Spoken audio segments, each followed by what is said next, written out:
Hello everyone, welcome to my channel. आज मैं अपने सभी वेजिटेबल प्लांट्स को लिक्विड मैन्योर देने वाली हूं और ये जो लिक्विड खाद है इसे बनाना जितना आसान है उतनी ही ज़्यादा असरदार है ये। इसे आप पौधों पर स्प्रे भी कर सकते हैं और मिट्टी पर भी डाल सकते हैं। छोटे छोटे पौधों की ग्रोथ इससे बहुत तेज़ी से होती है, फलों के साइज़ में बहुत अंतर आ जाता है और ये बहुत हद तक पेस्टिसाइड का भी काम करता है। खासकर लीफ कर्ल में ये काफ़ी असरदार साबित होता है और गर्मी के लिए ये खाद बहुत अच्छी है। मैंने जो अभी भिंडी के पौधे बाद में लगाए थे उसमें मैं सरसों की खली का लिक्विड डालने वाली थी, लेकिन क्योंकि बहुत तेज़ी से इस बार गर्मी बढ़ गई तो मुझे डालने में सरसों की खली थोड़ा सा डर लग रहा है। थोड़ा गर्म स्वभाव की होती है ये, तो मैंने ये वाली खाद बनाई है। ये इसका नेचर ठंडा होता है और ये बहुत अच्छा काम करती है। मैं कई बार इसे यूज़ कर चुकी हूँ और मैं पूरा प्रोसेस बताऊंगी इसे बनाना कैसे है और कैसे इसका प्रयोग हमें अपने पौधों पर करना है। तो इसके लिए हमें गोबर के कंडे लेने हैं और एक बाल्टी में पानी ले लेना है। और जो ये कंडे हैं ये करीब 6 महीने पुराने ज़रूर होने चाहिए। अगर आप ताज़े कंडे लेंगे तो वो थोड़े गर्म नेचर के होते हैं, उसमें नाइट्रोजन ज़्यादा होती है, तो आप थोड़े से पुराने ले लें तो ज़्यादा अच्छा है।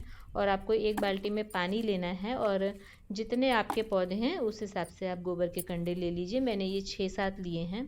अब इसे लेकर के हमें पानी में अच्छी तरह से डुबा देना है।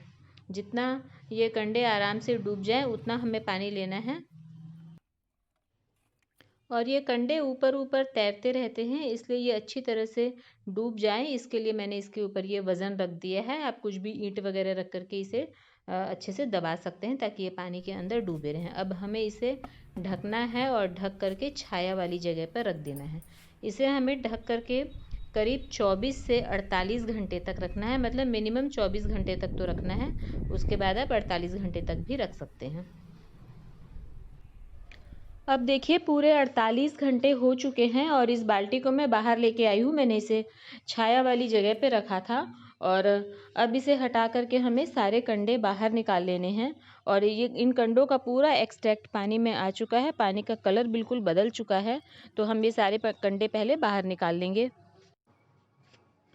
तो बाहर निकालने के बाद जो ये पानी बचा हुआ है ये हमारा लिक्विड मैन्योर तैयार हो चुका है। आप इसे ऐसे ही भी यूज़ कर सकते हैं, मतलब आप इसी तरह से बस कंडों को बाहर निकाल करके और आप इसे डाइल्यूट करके अच्छी तरह से इसमें 10-15 गुना पानी मिला करके अपने पौधों को डाल सकते हैं। और अगर आपको ऐसे ही डालना है, मतलब सिर्फ आपने कंडे भिगोए हैं और निकाल करके ये वाला पानी अगर आपको डालना है तो आप 2-3 दिन के लिए और भीगे रहने दीजिए। लेकिन हम इसे ऐसे ही नहीं डालेंगे, इसमें हम थोड़ा सा इसे और स्ट्रॉन्ग बनाएंगे। तो इसके लिए देखिए मैंने ये थोड़ा सा गुड़ लिया है और आप पुराना नया कैसा भी गुड़ ले सकते हैं, पुराना हो तो ज़्यादा अच्छा है। तो थोड़ा सा मैं इसमें गुड़ मिला रही हूँ और थोड़ा सा मैं इसमें बेसन मिलाऊंगी। और देखिए क्वांटिटी मैंने ऐसे ही हिसाब से ले ली है, बस बहुत ज़्यादा नाप तोल मैं नहीं करती हूँ। आप देख करके समझ जाएंगे, बस थोड़ा थोड़ा सा मैंने ली है दोनों चीज़ें। और दोनों चीज़ें डाल करके हम इसे अच्छी तरह से मिला करके और 3-4 दिनों के लिए ऐसे ही ढक करके रख देंगे। अब जो ये कंडे हैं, जो ये भीगे हुए कंडे हैं, इसकी भी हम खाद बनाएंगे और ये बहुत अच्छी गोबर की खाद बन जाती है। तो इसके लिए पहले हमें इन कंडों को अच्छी तरह से मैश कर लेना है, पूरे कंडों को अच्छी तरह से तोड़ लेना है। और जैसे कई लोग गोबर के कंडों से खाद बनाना चाहते हैं तो वो भी इसी तरह से बनाई जाती है। पहले कंडों को भिगो दीजिए और उसके बाद उसका जो पानी है उसे आप as a liquid fertiliser use कर लीजिए और उसके बाद जो ये भीगे हुए कंडे हैं इन्हें आप अच्छी तरह से मैश कर लीजिए। अब जब ये पूरी तरह से छोटे छोटे टुकड़ों में टूट जाए उसके बाद हमें इसमें थोड़ी सी मिट्टी मिलानी है। देखिए ये पूरी तरह से मैंने तोड़ लिया है। अब इसके बाद हम इसमें 1/4 के करीब गार्डन सॉइल मिलाएंगे। गार्डन सॉइल मतलब मैंने अपने कंटेनर्स की मिट्टी ही इसमें थोड़ी सी मिला ली है और इसमें थोड़ी गोबर की खाद भी पहले से मिली हुई थी। आप चाहें तो 1-2 मुट्ठी ऊपर से गोबर की खाद भी मिला सकते हैं, क्योंकि फिर उसमें माइक्रोब्स होते हैं जो इस गोबर को डिकम्पोज करने में हेल्प करेंगे। तो मेरी तो मिट्टी में ऑलरेडी खाद मिली हुई थी, इसलिए मैंने अलग से खाद नहीं डाली है। आप चाहें तो जो तैयार गोबर की खाद होती है वो भी थोड़ी सी डाल सकते हैं और आप इसे अच्छी तरह से ऊपर नीचे करके मिला लीजिए। और पूरे में हल्का मॉइस्चर होना चाहिए, क्योंकि कंडे गीले थे तो इसमें मॉइस्चर है। इसके बाद आप इसे मिला करके अच्छी तरह से तैयार कर करके और ढक कर के किनारे रख दीजिए। छाया वाली जगह पे रखिए। 1 महीने तक आप इसे ढक कर के रखेंगे और 1 महीने बाद ये आपकी बहुत अच्छी गोबर की खाद तैयार हो जाएगी पौधों को देने के लिए। और बीच बीच में आप इसे उठा करके देखते रहिए, मतलब हटा करके ऊपर नीचे करके देखते रहिए। अगर अब बिल्कुल ज़्यादा सूख गई है तो आप हल्का हल्का पानी छिड़क दीजिए, मतलब माइक्रोब्स को पनपने के लिए हल्की नमी होनी ज़रूरी है, बहुत ज़्यादा इसे सूखने मत दीजिए। तो देखिए अब 4 दिन हो चुके हैं, तो पहले तो जो हमने कंडे फोड़ करके रखे थे उसे हम देख लेते हैं। ये देखिए इसमें हल्की हल्की नमी है अभी, मैंने बीच में भी एक बार इसे ऊपर नीचे किया था और देखिए हल्की नमी है। तो मैं अभी तो इसमें पानी नहीं छिड़क रही हूँ, अगर आपका ज़्यादा सूख जाता है तो आप हल्का हल्का पानी छिड़क दीजिए और फिर उसे आप वापस से ढक करके रख दीजिए। तो अभी तो ये 1-1.5 महीने में तैयार होगी, तो इसे हम साइड में रखते हैं ढक करके। और अब हम हमारा लिक्विड देखेंगे, जो हमारा लिक्विड है वो कैसा तैयार हुआ है। तो अब देखिए हमारा ये लिक्विड मैन्योर बिल्कुल रेडी हो चुका है पौधों को डालने के लिए। इसे हम अच्छी तरह से चला लेंगे और इसके बाद हमें इसे ऐसे ही नहीं डालना है, डालने से पहले डाइल्यूट करना है। तो इसे डाइल्यूट कितने पानी में करेंगे ये आप अपने हिसाब से देख सकते हैं। अगर ज़्यादा गाढ़ा है तो आप ज़्यादा पानी डाल दीजिए और अगर कम है तो आप थोड़ा कम पानी डाल दीजिए। मैं इसे 1 लीटर 10 लीटर पानी में डाल करके डाइल्यूट करूँगी।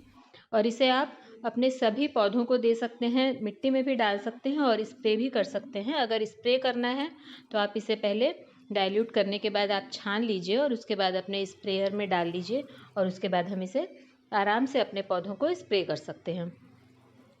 तो देखिए कई बार क्या होता है, इस तरह के लिक्विड मैन्योर बनाने पर इसमें कीड़े पड़ जाते हैं, सफ़ेद रंग के कीड़े कई बार हो जाते हैं।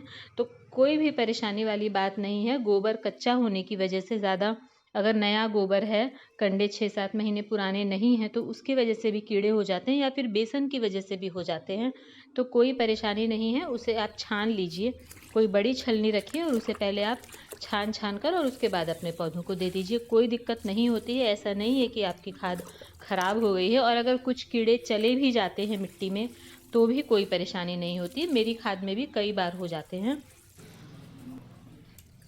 तो बहुत आसानी से बनने वाली खाद है ये, इसका प्रयोग आप अपने पौधों पर ज़रूर कीजिए और स्पेशली गर्मी के लिए ये बहुत अच्छी है। मैं कई बार इसे यूज़ करती हूँ। और आप देखिए ये मेरी करेले की बेल पर पहला फीमेल फ्लावर आया है और अब सभी बेल वाली सब्जियों पर फल आना शुरू हो गए हैं। और इसे मैं स्प्रे भी करूँगी, तो आप दोनों तरह से इसे यूज़ कर सकते हैं। और लिक्विड फॉर्म में होने की वजह से बहुत जल्दी पौधे इसे एब्जॉर्ब करते हैं और इंस्टेंटली ग्रोथ देखने को मिलती है। और फिर जो हमने गोबर की खाद बना करके रखी है 1-1.5 महीने में वो भी तैयार हो जाएगी और उसे भी हम अपने पौधों को डालेंगे। तो आपने अगर ये खाद पौधों को कभी नहीं दी है तो एक बार ज़रूर बना करके ट्राई कीजिए।